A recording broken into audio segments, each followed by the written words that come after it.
नमस्कार।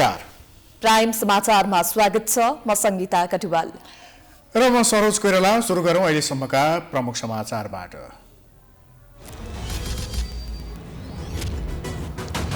एमाले लगातार अवरुद्ध गर्दै आएको प्रतिनिधि सभाको बैठकमा भोलि एमसीसी पेश गर्न देउवालाई दबाव।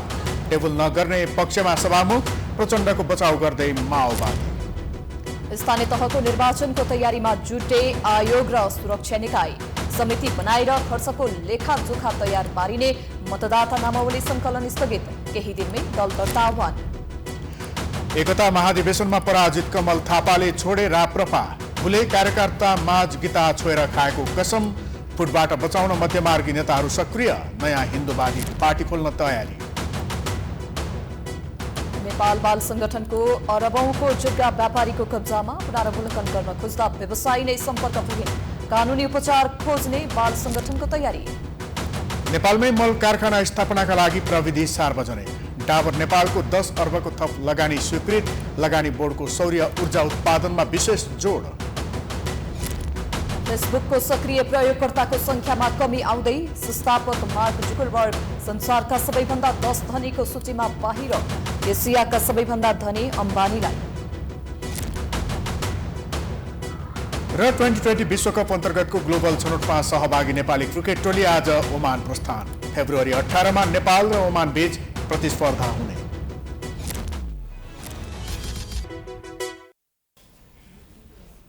अब समाचार विस्तारमा। संघीय संसदका दुवै सदन राष्ट्रिय सभा र प्रतिनिधि सभाका बैठक गत भदौ 24 गतेदेखि पूर्ण रूपमा सञ्चालनमा आउन सकेका छैनन्। प्रमुख प्रतिपक्षी नेकपा एमालेको निरन्तर अवरोधका कारण सरकारले पेलेरै बजेट सहित केही विधेयक पारित गरे पनि मुलुकको प्रतिष्ठासँग जोडिएका विषयमा छलफल हुन सकेको छैन। एक रिपोर्ट। नेकपा एमालेले गएको भदौ 24 गतेदेखि यता निरन्तर संसद अवरोध गरेपछि सरकारले आर्थिक विधेयक, राष्ट्र ऋण उठाउने विधेयक, विनियोजन विधेयक बाहेक अरू कुनै पनि बिजनेस संसदमा प्रस्तुत गर्न सकेको छैन। सरकारसँग संघीय संसदलाई दिने बिजनेसको कमी छैन, तर निरन्तर संसद अवरुद्ध पार्दै आएको प्रमुख प्रतिपक्षी नेकपा एमालेलाई मनाएर महत्त्वपूर्ण विषयहरूमा छलफल गर्नुपर्नेमा सरकारले संसद खुलाएर देशको आवश्यक विषयमा छलफल गराउन अहिलेसम्म पहल कदमी नै देखाएको छैन। संसद सुचारू गराउनेतर्फ सभामुख समेत रमिते बनेर बसेको, सुचारू गराउनेतर्फ प्रभावकारी कदम नचालेको सभामुख अग्नि सापकोटामाथि आरोप छ। घनीभूत रूपले छलफल गर्छु भनेर यदि सोच्न थाल्यो भने त्यसले चाहिँ निकास पाउँदैन। यो त के भने जुन पनि बिजनेस आउँछ त्यो त सांसदहरूको अधिकारको कुरो हो। त्यहाँ हामी छलफल त हामी गर्छौँ, सांसदहरूले गर्छन्, प्रतिपक्षले गर्छ। त्यसपछि त्यसमा चाहिने पास गर्ने विषयमा कसरी जाने भन्ने कुराहरू सर्वसम्मत पनि हुन सक्छ, बहुमतको हिसाबले पनि हुन सक्छ। विवादित एमसीसी सम्झौता अहिले सबैभन्दा चर्चाको विषय छ। सत्तारूढ गठबन्धनमा रहेका दलहरूको समेत विरोध रहेको एमसीसी सम्झौता संसदबाट पारित गराउनुपर्ने बाध्यतामा सरकार छ। तर विपक्षीले संसद अवरुद्ध गरिदिँदा सरकारलाई केही हाई सन्चो पनि भएको छ। यो सम्झौता संसदबाट पारित गराउने विषयमा सत्ता गठबन्धनमा रहेका नेकपा माओवादी केन्द्र, एकीकृत समाजवादी र राष्ट्रिय जनमोर्चाको असहमति छ। अब अहिले चाहिँ राष्ट्रिय एजेन्डा भनेको निर्वाचनको भयो। सरकारले निर्वाचन घोषणा गर्यो हिजो वैशाख 30 गते चाहिँ निर्वाचन हुँदैछ। त्यसकारण चाहिँ अहिले तत्काल चाहिँ संसदमा चाहिँ यो एमसीसी चाहिँ पेश हुन्छ, अहिले चाहिँ छलफल हुन्छ। पहिलो त हाउस खुल्नु पर्यो। हाउस खुलेपछि चाहिँ के हुने भन्ने चाहिँ कार्यसूची कसरी बनाउने भन्ने कुरा हाम्रो बिचमा त्यसपछि छलफल हुन्छ। अहिले तत्काल त हाउसै चाहिँ अवरुद्ध छ। हाउस अवरुद्ध भएको स्थितिमा अब यो एमसीसी वा अरू कुनै चाहिँ विधेयक वा अरू कुनै चाहिँ ऐन कानुनहरू चाहिँ संसदमा आउँछन् कि आउन्नन् भनेर चाहिँ हामीले अहिले भन्नु चाहिँ त्यसको चाहिँ के अर्थ छैन। किनभने यसैगरी प्रधानमन्त्री र प्रतिपक्षी दलका नेता ओलीसँगको दोस्रो बालुवाटारको भेटले केही सकारात्मक रूप लिए पनि सरकारले त्यसपछि समस्या समाधानमा कस्तो पहल गर्ला भनेर प्रमुख प्रतिपक्षी एमाले पर्खिएर बसेको छ। तर सरकारका तर्फबाट भने बालुवाटारको भेटपछि अन्य कदम नचाली हाई सन्चो मानेर बसेको छ। प्रतिनिधि सभाका सभामुखमाथि प्रमुख प्रतिपक्षी दलले निष्पक्ष हुन नसकेको आरोप लगाउँदा पनि सभामुख चुपचाप बसेका छन्। उनले यसबीचमा वार्ता र संवादलाई अगाडि बढाएकै छैनन्। यसबाट पनि सभामुखको भूमिका प्रभावकारी भएन भन्न प्रतिपक्षलाई मात्र होइन सत्ता पक्षलाई पनि सहज भएको छ। हाम्रो सांसदहरूलाई नेकपा एमाले जतिलाई कारबाही गरेको छ त्यो सूचना जारी गर्नु पर्यो नि त, सूचना ट्रान्स गर्नु पर्यो नि। त्यो गर्नलाई त सभामुख त निष्पक्ष होइन र, सभामुख त एउटा तटस्थता होइन र, तर सभामुखले एउटा सामान्य पार्टीको कार्यकर्ताको हिसाबमा त्यो कुर्सीमा आसन गरिरहनु भएको छ। त्यो उहाँको नैतिकताले पनि दिँदैन, त्यो उहाँको तटस्थताले पनि दिँदैन। त्यस कारणले उहाँ जसरी गैर जिम्मेवारीपूर्व ढङ्गले प्रतिपक्षलाई जुन निषेधको आँखाले हेरिरहनु भएको छ त्यो उहाँ आफैलाई त्यसले सिद्ध्याउँदैछ भन्ने लाग्छ। माघ 26 गते बुधबार बोलाइएको संसदको बैठकको कार्यसूची सार्वजनिक भएको छ, तर त्यसमा एमसीसी सम्झौता कार्यसूचीमा समेटिएको छैन। प्रतिनिधि सभाको सम्भावित कार्यसूचीमा प्रधानमन्त्रीले थारू आयोगको तेस्रो वार्षिक प्रतिवेदन पेश गर्ने र शोक प्रस्ताव पेश गर्ने रहेको छ। बुधबारको प्रतिनिधि सभाको बैठकमा पनि एमसीसी सम्झौता टेबल गर्ने कार्यसूची नरहनुले सभामुख एमसीसी प्रति सकारात्मक नरहेको प्रश्न देखिन्छ। यसले सरकार र सभामुखको द्वन्द्व बढ्ने निश्चित छ। प्राइम टाइम्स एचडीका लागि हरिशरण तिमल सिन्हाको रिपोर्ट। नेपालको पछिल्ला राजनीतिक परिवर्तनका सूत्रधार पुष्पकमल दाहाल प्रचण्ड सधैँ विवादमा आइरहने नेता पनि हुन्। तत्कालीन कार्यनीतिलाई दीर्घकालीन रणनीतिका रूपमा परिभाषित गर्ने नेकपा माओवादी केन्द्रका अध्यक्ष प्रचण्डले पछिल्ला समय गठबन्धनलाई बलियो बनाउन तथा मुलुकलाई अस्थिरताबाट जोगाउन गरेका प्रयासलाई अहिले विवादमा ल्याइएको छ। किन त? एक रिपोर्ट। भनिन्छ नेकपा माओवादी केन्द्रका अध्यक्ष पुष्पकमल दाहाल प्रचण्ड सकेसम्म सबैलाई मिलाएर अघि बढ्न खोज्छन्। त्यही कारण उनलाई नेपाली राजनीतिका चतुर खेलाडी मानिन्छ। सत्ता बनाउन र भत्काउन उनी माहिर छन्। त्यसैले सधैँ राजनीतिको केन्द्रमा पनि रहन्छन्। आफूले लडेको जनयुद्धलाई सफल बनाउँदै शान्तिपूर्ण राजनीतिमा समेत पाइला जमाउन सक्नु प्रचण्डको खुबी मान्न सकिन्छ।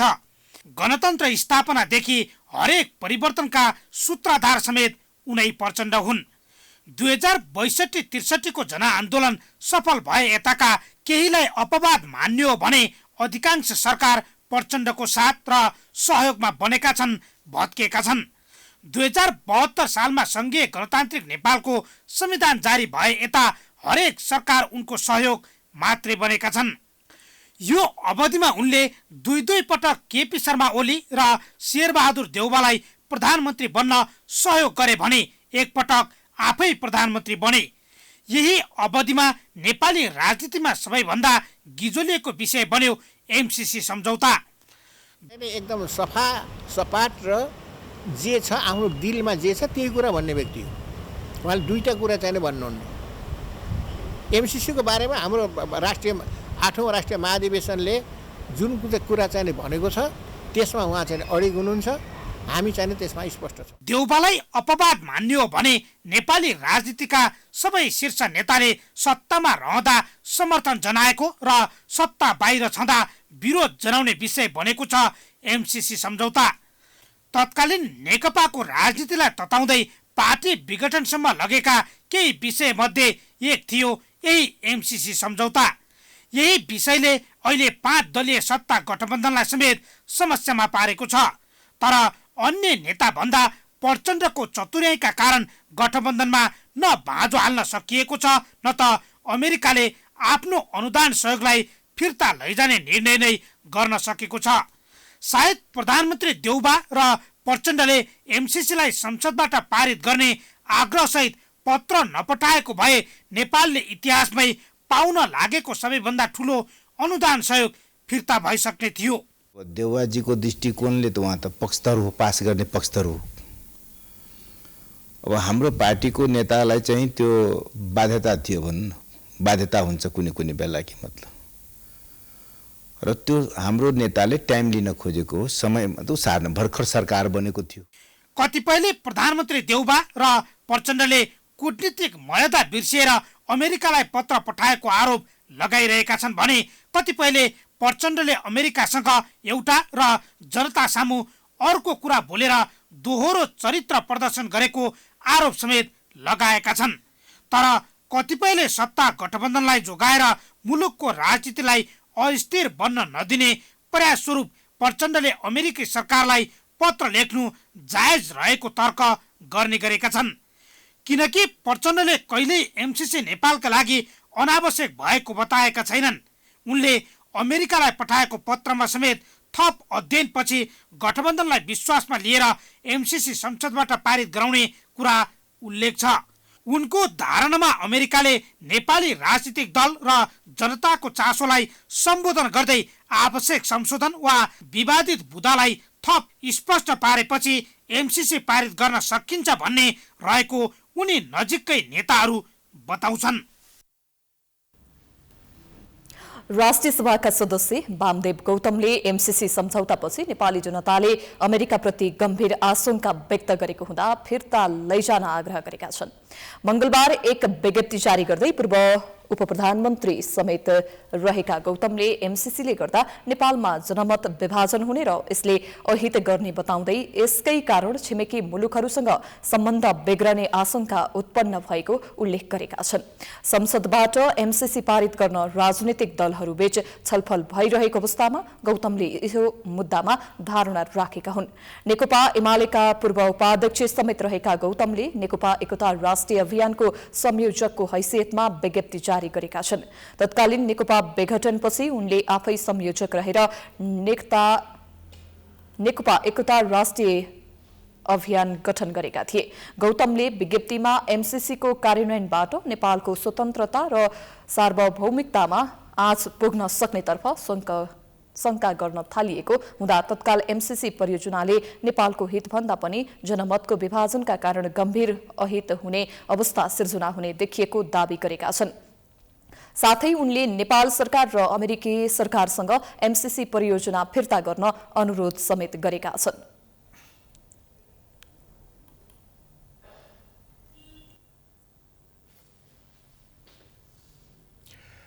नेकपा एमालेका सांसद एवं पूर्व मन्त्री महेश बस्नेतले सरकारले घोषणा गरेको स्थानीय निर्वाचनलाई सबै मिलेर सफल बनाउनु पर्ने धारणा व्यक्त गरेका छन्।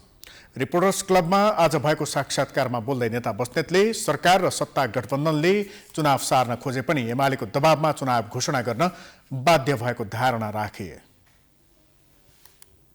स्थानीय तहको निर्वाचन वैशाख 20 गते हुने जुन घोषणा भएको छ, म सरकारलाई धन्यवाद दिन चाहन्छु। यद्यपि त्यो चुनाव गराउने सन्दर्भमा तपाईँ मिडियाका साथीहरूले पनि धेरै नै ठुलो दबाव सिर्जना गर्नुभयो। प्रमुख प्रतिपक्षी दलको नाताले र त्यसका विभिन्न जनसङ्गठनहरू मार्फत हामीले त आन्दोलनका कार्यक्रमहरू पनि घोषणा गर्नुपर्ने एउटा स्थिति बन्यो। संविधानविदहरू, बुद्धिजीवीहरू, नागरिक समाज सबैले व्यापक दबाव सिर्जना गरिसके पछाडि स्थानीय तहको निर्वाचनको मिति घोषणा भएको छ। नेता बस्नेतले सभामुख अग्नि सापकोटाको भूमिका पनि निष्पक्ष हुन नसकेकाले उनले तत्काल पद छोड्नु उचित हुने बताए। सभामुखले निष्पक्ष व्यवहार नगरे अदालतमा विचाराधीन मुद्दा छिनोफानो गर्न एमालेले दबाव दिने उनले बताए। सांसदहरू हुनुहुन्छ, उहाँले सभामुखको हैसियतले सूचना टाँस गर्ने मात्र अधिकारलाई दुरुपयोग गर्दै न्यायाधीशको ढङ्गले जुन उहाँलाई क्षमादान दिनुभएको छ, त्यो कुरा उहाँको अधिकारको कुरा होइन। त्यसो भएको हुनाले यो विषयको एउटा निष्कर्ष र एउटा छिनोफानो हुनुपर्छ भन्ने हाम्रो कुरा छ। त्यसो नेता बस्नेतले एमसीसीमा एमालेले पर्याप्त अध्ययन गरेको जानकारी दिँदै सबैभन्दा पहिले यो विषयमा सत्ता पक्ष स्पष्ट हुनुपर्ने धारणा राखे। उनले संसदमा एमसीसी टेबल गर्न नसकेकोमा समेत सरकारको आलोचना गरे।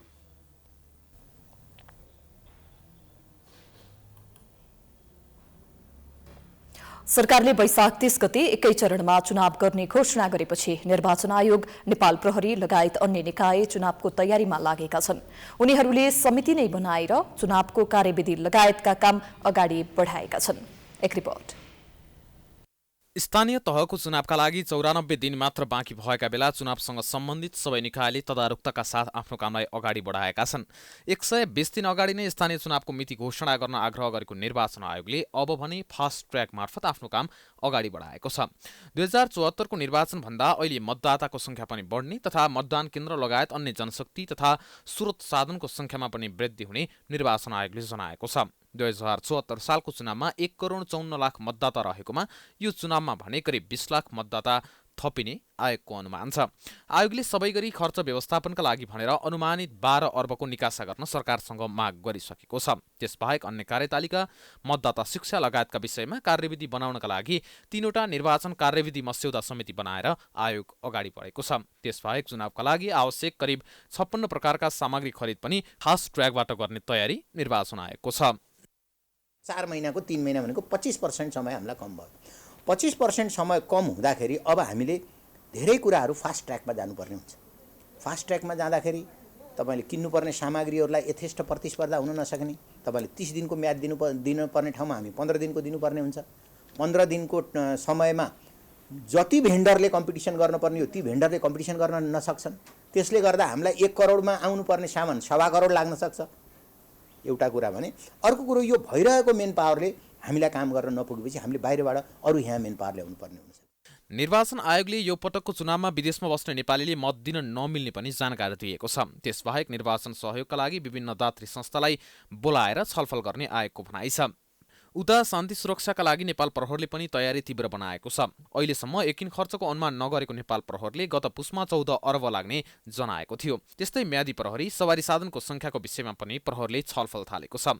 यो पटकको चुनावमा मतदाता तथा मतदान केन्द्र थपिने भएपछि त्यही अनुसारको जनशक्ति तथा स्रोत व्यवस्थापनका लागि नेपाल प्रहरीले कार्यविधि बनाइरहेको छ, जसका लागि निर्वाचन कार्यविधि सेल बनाएर प्रहरी अगाडि बढेको नेपाल प्रहरीका प्रवक्ता विष्णुकुमार केसीले जानकारी दिएका छन्। त्यसको लागि अब नेपाल प्रहरीको अब केन्द्रीय निर्वाचन सेल चाहिँ गठन गरेको अवस्था छ र केन्द्रीय निर्वाचन सेल अन्तर्गत विभिन्न अन्य उपसमितिहरू बनाएर प्रहरी नायब महानिरीक्षकको नेतृत्वमा, प्रहरी वरिष्ठ अधिकृतहरूको नेतृत्वमा चाहिँ समिति बनाएर आगामी चुनावमा खटिने जनशक्तिहरू कति लाग्छ भन्नेको पहिचान गर्ने, तयारी गर्ने कामहरू चाहिँ भइरहेको छ।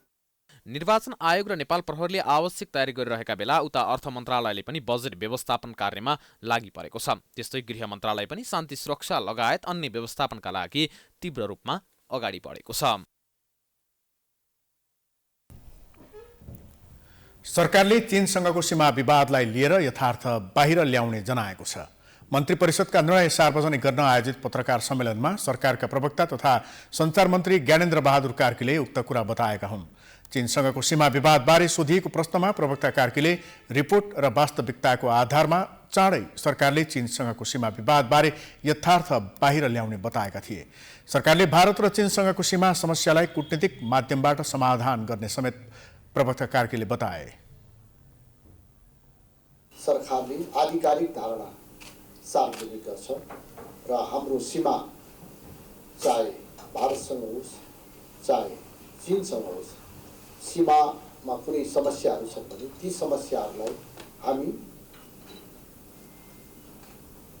कूटनैतिक ढङ्गले समाधान गर्छौँ र यी समस्याहरू आउनुहुन्न र आउन नदिनका निमित्त सरकार सदैव प्रयत्नशील रहन्छ। त्यस्तै सरकारले बर्ड फ्लू नियन्त्रण गर्न मोरङ विराटनगर महानगरपालिका 18 स्थित हिमालय कृषि फार्मलाई केन्द्रबिन्दु मानी बर्ड फ्लू रोग प्रभावित क्षेत्र घोषणा गर्ने निर्णय गरेको छ। बैठकले धितोपत्र दर्ता तथा निष्कासन 5औं संशोधन नियमावली स्वीकृत गरेको छ भने राष्ट्रिय परिचय पत्र तथा पञ्जीकरण पहिलो संशोधन नियमावली स्वीकृत गरेको छ। मन्त्री परिषदले सिङ्गापुर, इटलीको रोम र रोमानियाको बुखारेस्टमा कार्यरत अवैतनिक नेपाली महावाणिज्य दूतहरूको समय थप गर्ने निर्णय पनि गरेको छ। त्यस्तै पुष्पलाल मध्य पहाडी राजमार्ग आयोजना कार्यालय अन्तर्गत गोर्खाको कार्यक्षेत्रमा पर्ने घर टहराको राहत स्वरूप क्षतिपूर्ति दिन स्वीकृत दिने निर्णय गरिएको छ भने फेवातालको जलाधार क्षेत्रलाई संरक्षित क्षेत्र घोषणा गर्ने राष्ट्रिय प्रसारण 11औं संशोधन नियमावली स्वीकृत गर्ने निर्णय गरिएको प्रवक्ता कार्कीले जानकारी दिए।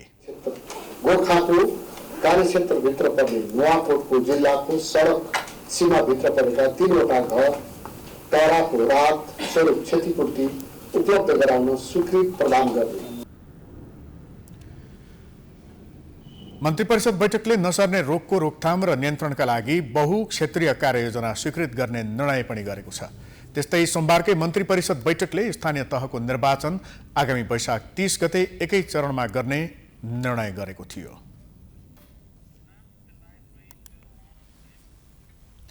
समाचारको सिलसिला अझै जारी छ, हामी विश्रामपछि आउँछौँ।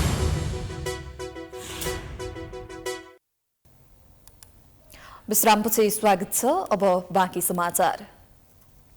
राप्रपाका पूर्व अध्यक्ष कमल थापाले पार्टी परित्यागको घोषणा गरेसँगै राजतन्त्र र हिन्दुवादी दल राप्रपा फेरि एकपटक फुटको संघारमा उभिएको छ। तर गत महाधिवेशनमा थापाकै प्यानलबाट जितेका राप्रपाका पदाधिकारीहरूले उनको निर्णयमा साथ नदिने बताएका छन्। यसले गर्दा थापाको राजनैतिक भविष्य नै अन्योलमा पर्ने संकेत समेत देखिएको छ। एक रिपोर्ट। हिन्दू राष्ट्र र राजतन्त्रको एजेन्डा बोकेको राप्रपा फेरि एकपटक फुटको संघारमा उभिएको छ। राप्रपाका पूर्व अध्यक्ष कमल थापाले मंगलबार गृह जिल्ला मकवानपुरबाट पार्टी परित्याग गर्ने घोषणा गरेसँगै राप्रपा फेरि एकपटक फुटको संघारमा उभिएको हो। 31 वर्ष लामो पार्टीको सम्बन्ध आजबाट म टुट्न गएको छ। म राष्ट्रिय प्रजातन्त्र पार्टीबाट अलग भएको छु। झण्डै 2 वर्ष अघि राप्रपा र राप्रपा संयुक्त बीच पार्टी एकीकरण भएसँगै अधिकांश हिन्दुवादी र राजतन्त्र पक्षधरहरू एकै स्थानमा उभिएका थिए। त्यति बेला पार्टी एकीकरण गर्दै तत्कालीन अध्यक्ष थापाले गीतामा हात राखेर अब पार्टी नफुटाउने बाचा समेत गरेका थिए। पार्टीलाई माया गर्ने साथीहरूलाई साथी राखेर प्रतिज्ञा गर्दछु, म कहिले पनि पार्टी फुटाउने छैन। यो गीता हातमा राखेर हामी हिन्दू राष्ट्र चाहने सनातन धर्मका पक्षपातीहरू यो गीतालाई हातमा राखेर म कसम खान्छु कि राष्ट्रपालाई बर्बादी गर्न गर्नेछौँ। गत मङ्सिरमा सम्पन्न एकताको महाधिवेशनमा राजेन्द्र लिङ्गदेनसँगको पराजयलाई थापाले सहज रूपमा लिन सकेनन्। आफ्नो हारमा निर्मल निवासको हात रहेको आरोप लगाउँदै उनले गीतालाई छोएर खाएको वचन समेत बिर्सिएर पार्टीलाई फेरि एकपटक विभाजन उन्मुख गराएका छन्। तर गत महाधिवेशनमा उनकै प्यानलबाट जितेका पदाधिकारीहरू समेत थापाको निर्णयलाई स्वीकारेर उनको साथ दिन तयार देखिएका छैनन्। अहिले भएको निर्णय हामी हिजो बैठकमा सँगै थियौँ, त्यो कुरो उहाँको कतै कतै इसारा पनि गर्नु भएन, थाहा पनि थिएन। हठात आज जुन ढङ्गले आयो त्यो हतारले गरेको जुन निर्णयहरू हुन्छन् सधैँभरि ठिक हुँदैनन्। अब उहाँको बेग्लै योजना होला, के गर्ने योजना होला, त्यो आफ्नो लागि सबैले राम्रो कसरी गर्न सक्छु भन्ने सोच्न सक्छ। उहाँलाई स्वतन्त्रता त निश्चित रूपमा रहन्छ। निर्मल निवासले आफूलाई हराएको दावी गर्दै थापाले अध्यक्ष राजेन्द्र लिङ्गदेन समक्ष छानबिनको माग गरेका थिए। तर लिङ्गदेनले यो विषयमा छानबिन हुन नसक्ने बताएपछि थापाले पार्टी नै परित्याग गरेका हुन्। मंगलबार बसेको पदाधिकारी बैठकपछि अध्यक्ष लिङ्गदेनले थापालाई पार्टी परित्याग नगर्न आग्रह गरेका छन्। साथै थापाले उठाएको मागका सन्दर्भमा पार्टीभित्र छलफल भइरहेकै बेला बाहिरिने निर्णय आउनु दुर्भाग्यपूर्ण भएको लिङ्गदेनको भनाइ छ। हामीले उहाँले पार्टीमा उठाउनु भएका विषयहरूमा आन्तरिक रूपमा छलफल गरिराखेको र उहाँसँग म स्वयं संवादमा भइराखेको र यही हप्ताभित्र एउटा निकास निकाल्ने भनेर आपसी समझदारी समेत गरिसकेको अवस्थामा यस प्रकारको निर्णय उहाँबाट आउनु हामी सबैको लागि र विशेष गरेर उहाँको राजनीतिक भविष्यका लागि समेत चाहिँ दुर्भाग्यपूर्ण कुरा हो र यसमा म दुःख व्यक्त गर्दछु। मंगलबार हेटौडामा पत्रकार सम्मेलन गरेर राप्रपाबाट अलग भएको घोषणा गरेको थापाले भविष्यमा राजतन्त्रलाई छाडेर हिन्दू राष्ट्रको मात्रै एजेन्डा सहित राजनीतिमा सक्रिय हुने बताएका छन्। तर उनी निकट नेताहरूले समेत थापाले आफूहरूसँग कुनै सल्लाह नगरी पार्टीबाट राजीनामा दिएको कारण उनको हठात निर्णयमा साथ दिन नसक्ने बताएका छन्। यसले थापाले पार्टी पंक्तिबाट दरिलो साथ पाउने सम्भावना कम देखिएको छ। उता उनले पार्टी परित्याग गरेसँगै पार्टीलाई हुन सक्ने सम्भावित क्षति रोक्न अध्यक्ष लिङ्गदेनले आन्तरिक छलफललाई तीव्र समेत बनाएका छन्।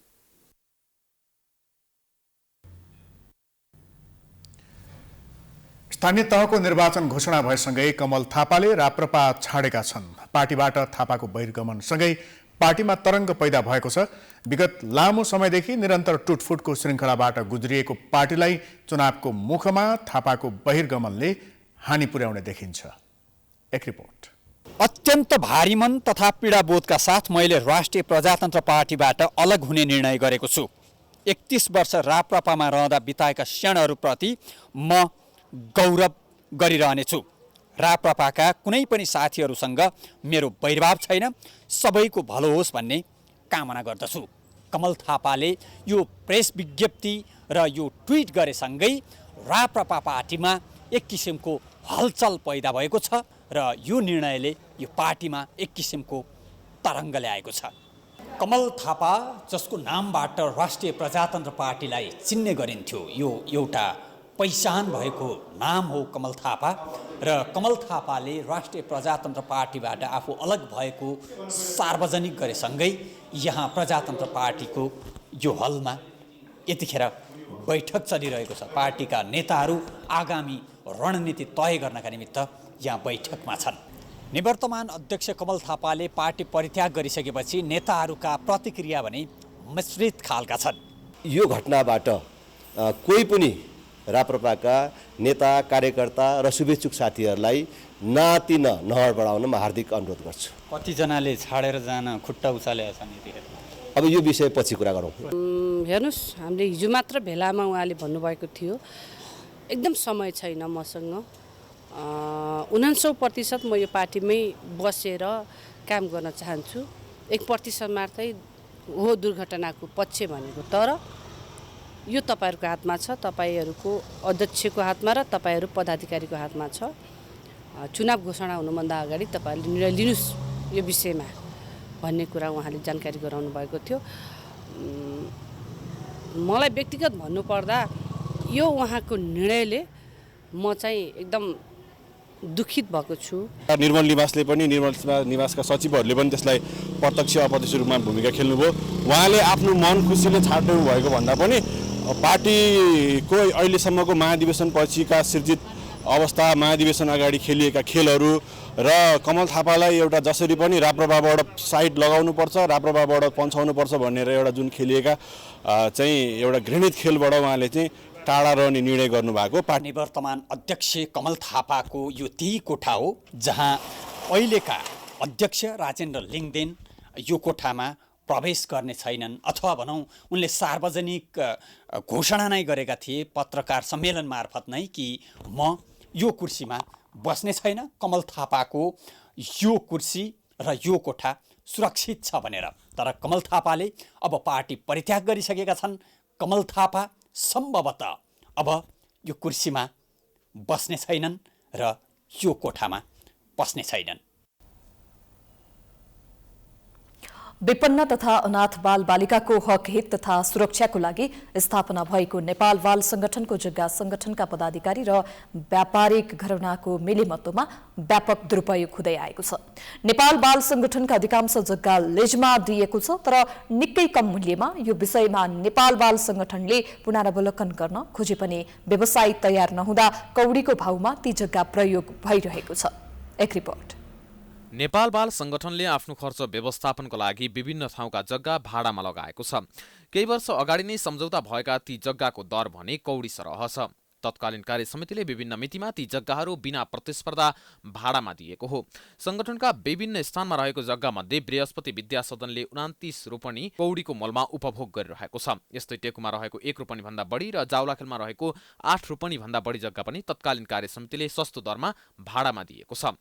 टेकुमा भएको किट्टा नम्बर 7 र 18 नम्बरको 1 रोपनी भन्दा बढी जग्गा वार्षिक झण्डै 13 लाख रुपियाँमा लिजमा दिएको छ। 2071 सालमा सम्झौता भए पनि 2075 देखि 2086 सालमा सम्झौता अवधि कायम हुने उल्लेख छ। सम्झौता मितिदेखि हरेक 2 वर्षमा नगण्य रकम भाडामा थपिने उल्लेख छ।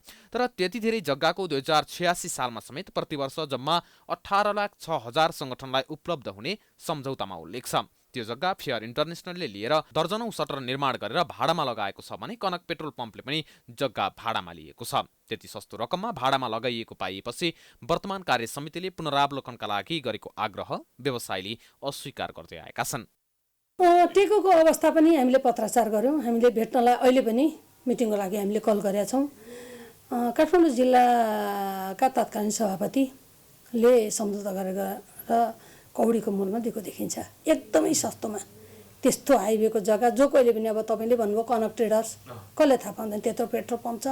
त्यो पेट्रोल पम्पको आम्दानी थोर होला र उहाँहरूले बुझाउने रकम त अहिले अब 2 महिनाको भनेर हाल्नु भएको छ 80,000 हो जम्मा। टेकुमा मात्र नभएर जावलाखेलको मुख्य सडकमा रहेको 8 रोपनी जग्गाको अवस्था पनि उस्तै छ। जावलाखेलको जग्गा त 30 वर्षको लागि भाडामा दिइएको छ। ती जमिनलाई प्रेरणा निर्माण सेवाले भाडामा लिएर व्यापारिक कम्प्लेक्स निर्माण गरेको छ। तर त्यति महँगो ठाउँमा त्यो जग्गाको भाडा वार्षिक रूपमा जम्मा 18,87,000 मात्रै तिर्दै आएको छ। हरेक 5 वर्षमा 10% भाडा बढ्ने सम्झौता उल्लेख भए पनि सम्झौताको अन्तिम वर्ष अर्थात् 2092 सालमा पुग्दा समेत प्रेरणाले जम्मा 25 लाख मात्रै भाडा तिरे पुग्छ। अहिले त प्रेरणाले असोजदेखि भाडा रकम समेत नबुझाएको संगठनले जनाएको छ। बारम्बार ताकेता गर्दा समेत प्रेरणाका सञ्चालक सम्पर्कमा नआएको दाबी बाल संगठनको छ। यसलाई रिभ्यू गर्नुपर्छ भनेर मैले मिटिङमा नि भने, यति पैसामा दिन सक्दैन बाल संगठनले। तपाईँले जसरी दिएको भने यहाँ ह्याङ्की प्याङ्की भएको छ, तपाईँहरू पनि गलत नियतले सञ्चालन गरिरहनु भएको छ। एउटा बालबालिकाको प्रपर्टी यसरी गर्नु हुँदैन, यो रिभ्यू गरौँ भने। अब रिभ्यू गर्ने हदसम्म न उहाँले केही बोल्नु चाहिँ भएन, तर रिभ्यू गराउने कुरा नै यसको लागि किनभने बनाइसकेको छ, बिल्डिङ बनाइसकेको छ लिजमा लिएर। अब सोझै डोजरमा बसेर भत्काउँदै हिँड्ने पनि होइन, त्यसभित्र त कानुन छ। कानुनको फेर समातेर हामीले कानुनी रूपमा यसलाई ल्याउनुपर्छ भन्ने मान्यतामा यसलाई रिभ्यू गरौँ भन्यौँ। तर उहाँ त्यसपछिका दिनदेखि सम्पर्कविहीन हुनुहुन्छ। सरकारी जमिनलाई हडप्ने विषय नेपालमा नौलो होइन। सस्तो दरमा भाडामा लिने अनि महँगो दरमा अरूलाई भाडामा लगाउने केही व्यवसायको चलखेलले गर्दा सरकारको सम्पत्ति दोहन भइरहेको छ। तर यस विषयमा सम्बन्धित मन्त्रालय तथा सम्बन्धित सरकारी निकायले कुनै कदम चाल्न सकेका छैनन्, जसले गर्दा सरकारी जग्गा हडप्न खोज्नेको मनोबल बढ्दै गएको छ। पछिल्लो 24 घण्टामा थप 1957 जनामा कोरोना भाइरस संक्रमण पुष्टि भएको छ। कोरोना भाइरसको संक्रमणबाट थप 11 जनाको मृत्यु भएको छ। स्वास्थ्य तथा जनसङ्ख्या मन्त्रालयका अनुसार यो अवधिमा देशभर 12,692 नमुना परीक्षण गरिएको थियो। 8,587 जनाको PCR परीक्षण गर्दा 1,184 र 4,105 जनाको एन्टिजेन परीक्षण गर्दा 773 जना गरी 1,957 जनामा संक्रमण पुष्टि भएको छ। पछिल्लो 24 घण्टामा 5,103 जना संक्रमण मुक्त भएका छन्। हाल देशभर 36,181 सक्रिय संक्रमित रहेका छन्। 34,983 सक्रिय संक्रमित होम आइसोलेसनमा छन् भने 1,198 जना संस्थागत आइसोलेसनमा छन्। उनीहरूमध्ये 256 जनाको आइसियु र 38 जनाको भेन्टिलेटरमा उपचार भइरहेको मन्त्रालयले जनाएको छ। मंगलबार थपिएसँगै नेपालमा कोरोना संक्रमितको कुल संख्या 11,04,216 पुगेको छ। यस्तै मृत्यु हुनेको कुल संख्या 11,838 पुगेको छ भने 9,20,592 जना संक्रमण मुक्त भएका छन्। यस्तै 10 वर्ष मुनिका 29 बालबालिकामा कोरोना संक्रमण पुष्टि भएको छ भने 11 देखि 20 वर्ष उमेर समूहका 62 जना कोरोना संक्रमित थपिएका छन्। स्वास्थ्य मन्त्रालयका अनुसार मंगलबार थप 2,73,349 जनाले कोरोना विरुद्धको खोप लगाएका छन्।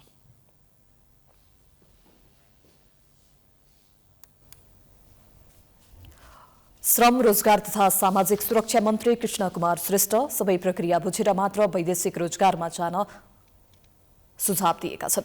मंगलबार सिंहदरबारमा युए गई अलपत्र परेर नेपाल फर्काइएकाहरूसँगको छलफलका क्रममा मन्त्री श्रेष्ठले राज्यका विभिन्न निकाय र सम्बन्धित कम्पनीमा बुझेर मात्र वैदेशिक रोजगारमा जान सुझाव दिएका हुन्। भिजिट भिसा प्रयोग गर्नेहरू अलपत्र पर्ने क्रम बढेको भन्दै उनले यस क्षेत्रमा देखिएको विकृतिलाई अन्त्य गर्ने प्रवृत्ति प्रतिबद्धता जनाए। उनले युएमा नै गएर नेपालीहरूले भोग्नु परेको समस्याका बारेमा जानकारी लिने बताए। हजारौं नेपालीहरू अलपत्र परेको सूचना आएको भन्दै यस विषयमा मन्त्रालय गम्भीर रहेको उनको भनाइ थियो। बेरोजगारी भइसकेपछि विभिन्न प्रलोभनमा परेर जानुभएका भाइहरूलाई सकुशल अब नेपाल आउनुभयो र हाम्रो प्रयास एक हदसम्म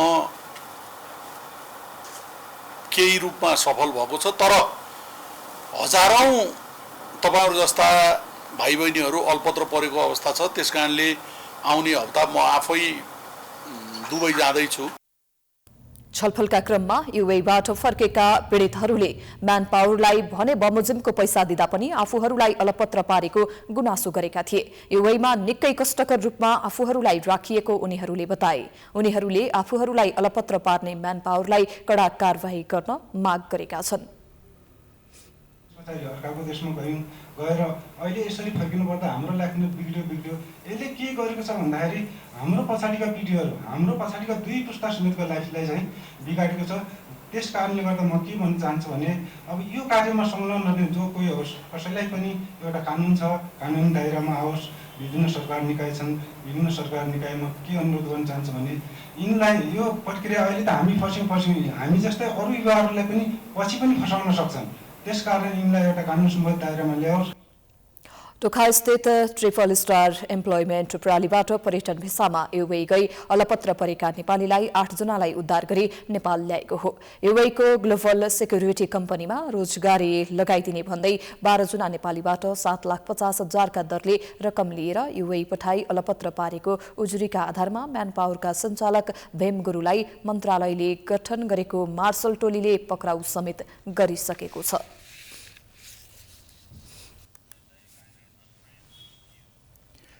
नेपाली कांग्रेसले आगामी कार्य सम्पादन समितिको बैठकका एजेन्डा तयार गरेको छ।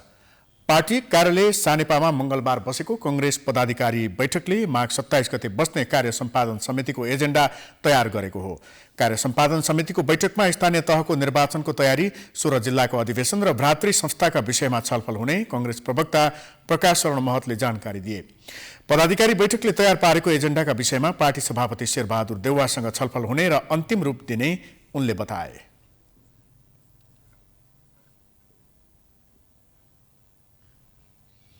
पार्टी सभापतिसँग फेरि चाहिँ छलफल गर्न, यहाँ भएका छलफलका विषयमा फेरि पार्टी सभापतिजीसँग बसेर त्यसलाई एउटा चाहिँ खाका बनाएर 27 गते केन्द्रीय कार्य सम्पादन समितिमा पेश हुने कुरा छ। त्यस्तै कांग्रेस महामन्त्री गगन थापाले म्याद सकिएका भ्रातृ संस्थाको हकमा म्याद थप गर्ने, तदर्थ समिति बनाउने वा भङ्ग गर्ने लगायतका विषयमा छलफल भएको जानकारी दिए।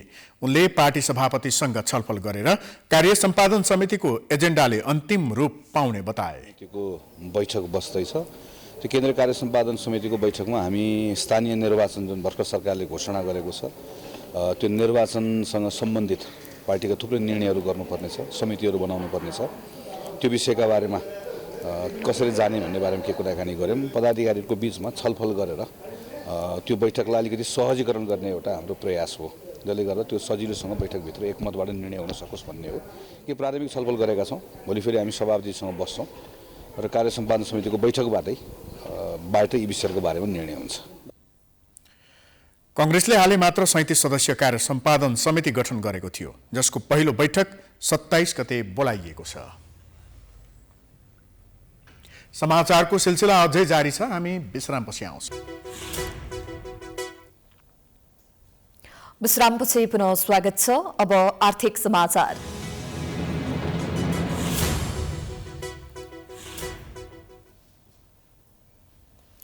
लगानी बोर्डले करिब 10 अर्बको थप लगानी स्वीकृति गरेको छ। डाबर नेपालको उत्पादन वृद्धि र विविधीकरणका लागि बोर्डले थप लगानी स्वीकृत गरेको हो। यसैगरी सूर्य ऊर्जा उत्पादन, नेपालमै मल कारखाना स्थापनाका लागि प्रविधि सार्वजनिक लगायत विभिन्न 8वटा निर्णय गरेको बोर्डले तत्कालीन र रणनीतिक योजनाका साथ थप लगानी थप्दै लैजाने भएको छ। एक रिपोर्ट। मंगलबार प्रधानमन्त्री एवं लगानी बोर्डका अध्यक्ष शेरबहादुर देउवाको अध्यक्षतामा बसेको लगानी बोर्डको 49औं बैठकले डाबर नेपाल उद्योगको क्षमता वृद्धि र उत्पादन विविधीकरणका लागि 9 अर्ब 68 करोड 63 लाख 42 हजार रुपियाँको थप लगानी स्वीकृत गरेको हो। मह, दन्त मञ्जन, च्यावनप्रास लगायतका उत्पादन गरेर निर्यात गर्दै आएको कम्पनीले लगानी थपेर उत्पादन बढाउनका लागि बोर्डमा गरेको प्रस्तावलाई बैठकले स्वीकृत गरेको बोर्डका सहप्रवक्ता रमेश अधिकारीले जानकारी दिए।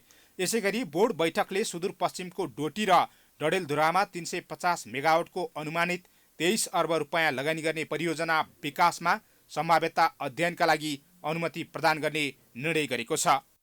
डाबर नेपालको प्रोडक्ट डाइभर्सिफिकेसन गर्नको लागि हामीले 9 अर्ब 68 करोडको लगानी स्वीकृत गरेका छौँ र अब डाबर नेपालले प्रोडक्ट डाइभर्सिफिकेसनको लागि क्यापिटल इन्क्रिज गर्छ, उसले चाहिँ इन्फ्रास्ट्रक्चर बनाउँछ र प्रोजेक्टलाई उसले चाहिँ नि अलिकति हाई भोल्युम भनेपछि त्यसलाई इन्लार्ज गर्छ। बैठकले तल्लो अरुण जलविद्युत परियोजनाको निर्माण, स्वामित्वकरण, सञ्चालन तथा हस्तान्तरण तरिकाबाट विकास गर्न भएको प्रस्तावक कम्पनीले पेश गरेको प्रारम्भिक प्रतिवेदन स्वीकृत गर्ने निर्णय पनि गरेको छ। बैठकले लगानी प्रबन्धनका सम्बन्धमा विभिन्न सङ्घ संस्थासँग समझदारी पत्र गर्न बोर्डलाई अख्तियारी दिने निर्णय पनि गरेको छ। लगानी बोर्डको कार्यालयबाट तयार गरिएको नेपालमा रासायनिक मल कारखाना स्थापना गर्ने प्रविधिको तुलनात्मक अध्ययन सम्बन्धी प्रतिवेदन सार्वजनिक गर्ने निर्णय पनि बैठकले गरेको छ। बैठकमा प्रधानमन्त्री देउवाले लगानीकर्ताहरूलाई आकर्षित गर्न आवश्यक नीतिगत तथा कानुनी सुधार गरी लगानी मैत्री वातावरण तयार गर्न सरकार प्रतिबद्ध रहेको विचार व्यक्त गरेको सहप्रवक्ता अधिकारीले बताए। नेपालमै रासायनिक मल कारखाना स्थापना गर्ने विषयमा सरकारले केही लामो समयदेखि नै यो प्रयास गरिरहेको छ र हामीले यस दिशामा अगाडि बढ्नको लागि विभिन्न टेक्नोलोजीहरू छन्। वाटर इलेक्ट्रोलाइसिस भन्ने एउटा टेक्नोलोजी छ जहाँ विद्युतको चाहिँ नि अलिक बढी आवश्यकता पर्छ र अर्को नेचुरल ग्यास प्रविधि छ। यी दुईटा प्रविधिका चाहिँ नि फाइदा बेफाइदा, यिनका सम्भावना, लिमिटेसनहरूको विश्लेषणात्मक एउटा अध्ययन प्रतिवेदन तयार गरेका थियौँ र त्यो प्रतिवेदनलाई सार्वजनिकीकरण गर्ने आज निर्णय भएको छ।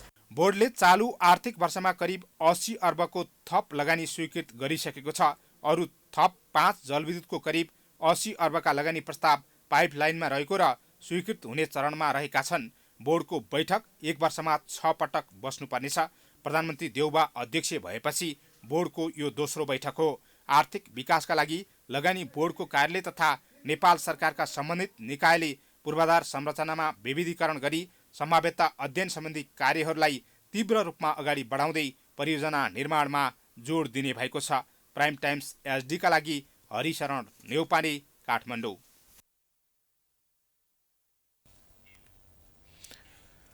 अब अन्तर्राष्ट्रिय समाचार।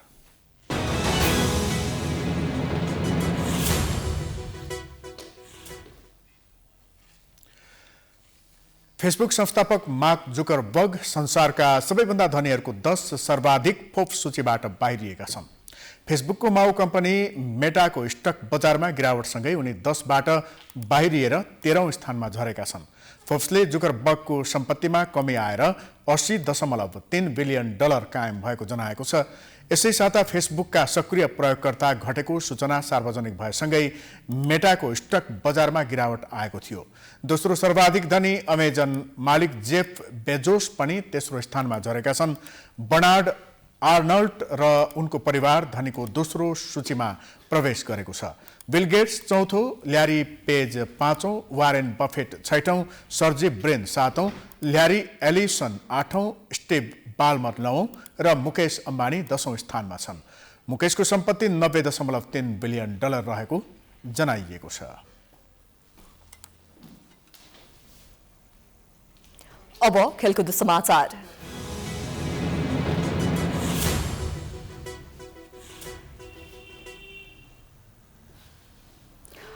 आईसीसी पुरुष टी20 विश्वकप अन्तर्गतको ग्लोबल छनौट एमा सहभागिता जनाउन नेपाली राष्ट्रिय क्रिकेट टोली आज ओमान प्रस्थान गरेका छन्। विश्वकप छनौट हुने लक्ष्य बोकेको नेपाली टोली मंगलबार दिउँसो ओमान प्रस्थान गरेका हुन्। नेपाली टोलीलाई नेपाल क्रिकेट संघ क्यान र युवा तथा खेलकुद मन्त्री महेश्वर गहतराजले विदाई गरेका थिए। ग्लोबल छनौट एमा नेपाल सहित आयोजक ओमान सहित Philippines, Canada, UAE, Bahrain, Ireland र जर्मनी रहेका छन्। खेलहरू फेब्रुअरी 18 देखि 24 तारिखसम्म हुनेछ। समूह एमा नेपाल, क्यानाडा, फिलिपिन्स र ओमान रहेका छन्। समूह बीमा यूएई, बहराइन, आयरल्याण्ड र जर्मनी रहेका छन्। नेपालले ओमान विरुद्ध खेल्दै छनौटको सुरुवात गर्नेछ। नेपाल र ओमान बीचको खेल फेब्रुअरी 18 तारिखमा ओमान क्रिकेट एकाडेमी ग्राउन्डमा हुनेछ। नेपालको दोस्रो खेल फिलिपिन्स विरुद्ध अल अमेरात क्रिकेट ग्राउन्डमा फेब्रुअरी 19 मा हुनेछ। नेपालले तेस्रो खेल क्यानाडा विरुद्ध ओमान क्रिकेट एकाडेमी ग्राउन्डमा फेब्रुअरी 21 मा खेल्ने तालिका रहेको छ। समूह चरणको खेलपछि शीर्ष 2 टोली दुवै समूहबाट सेमिफाइनलमा प्रवेश गर्नेछन्। सेमिफाइनल खेलहरू फेब्रुअरी 22 तारिखमा हुनेछ। फाइनल भने फेब्रुअरी 24 तारिखमा ओमान क्रिकेट एकाडेमी ग्राउन्डमा हुनेछ। फाइनल प्रवेश गर्ने दुवै टोली अस्ट्रेलियामा अक्टोबर 16 देखि नोभेम्बर 13 तारिकसम्म हुने आइसिसी पुरुष टी20 विश्वकपको लागि छनौट हुनेछन्। छनौट अघि नेपालले ओमानमा 4 देशीय टी20 सिरिज खेल्नेछ। सिरिजमा नेपाल सहित आयरल्याण्ड, युए र ओमान रहेका छन्। यससँगै हामी समाचारको अन्त्यमा आइपुगेका छौं। जाँदा जाँदै प्रमुख समाचार पुनः एकपटक। एमाले लगातार अवरुद्ध गर्दै आएको प्रतिनिधि सभाको बैठकमा भोलि एमसीसी पेश गर्न देउवालाई दबाव। टेबल नगर्ने पक्षमा सभामुख, प्रचण्डको बचाउ गर्दै माओवादी। स्थानीय तहको निर्वाचनको तयारीमा जुटे आयोग र सुरक्षा निकाय। समिति बनाएर खर्चको लेखाजोखा तयार पारिने। मतदाता नामावली संकलन स्थगित, केही दिनमै दल दर्ता आह्वान। एकता महाधिवेशनमा पराजित कमल थापाले छोडे राप्रपा। भुले कार्यकर्ता माझ गीता छोएर खाएको कसम। फुटबाट बचाउन मध्यमार्गी नेताहरू सक्रिय। नयाँ हिन्दूवादी पार्टी खोल्ने तयारी। नेपाल बाल संगठनको अरबौं जग्गा व्यापारीको कब्जामा। पुनरावलोकन गर्न खोज्दा व्यवसायी नै सम्पर्कविहीन। कानूनी उपचार खोज्ने बाल संगठनको तयारी। नेपालमै मल कारखाना स्थापनाका लागि प्रविधि सार्वजनिक। डाबर नेपालको 10 अर्बको थप लगानी स्वीकृत। लगानी बोर्डको सौर्य ऊर्जा उत्पादनमा विशेष जोड। फेसबुकको सक्रिय प्रयोगकर्ताको संख्यामा कमी आउँदै। संस्थापक मार्क जुकरबर्ग संसारका सबैभन्दा 10 धनीको सूचीबाट बाहिर। एसियाका सबैभन्दा धनी अम्बानीलाई। र टी20 विश्वकप अन्तर्गतको ग्लोबल छनौटमा सहभागी नेपाली क्रिकेट टोली आज ओमान प्रस्थान। फेब्रुअरी 18 मा नेपाल र ओमान बीच प्रतिस्पर्धा।